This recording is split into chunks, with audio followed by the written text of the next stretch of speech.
Мечитте намаз окуп жатканда жаш балдар чуркап алдыбыздан өтүп кетет. Өзү негизи намаз окуп жатканда адамдын алдынан кесип өтүп кетсе күнөө болбойбу? Ооба, албетте намаз окуп атканда алдынан өтүп кетүү канчалык күнөө экенин билгенде 40 пайгамбарыбыз 40 деп айтып койгон хадистер бар. 40 жылбы, 40 күнбү бул белгисиз сыр бойдон калып кетти. Ошон үчүн бул күнөө болуп эсептелет. Бирок жаш балдарга келе турган болсок, жаш балдарга күнөө эмес. Албетте алар бала да, эч нерсе болбойт.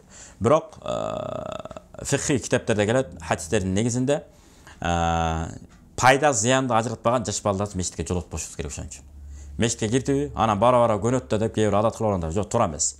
Кирип отурат, эшикке чыгам дегенде билет, бейшеп кылам дейт, зара кылам десе, ошолорду айта билген, тынч отурганды билген. Элдер намаз окуп бүткөндөн кийин мейли ойной берсин чуркап.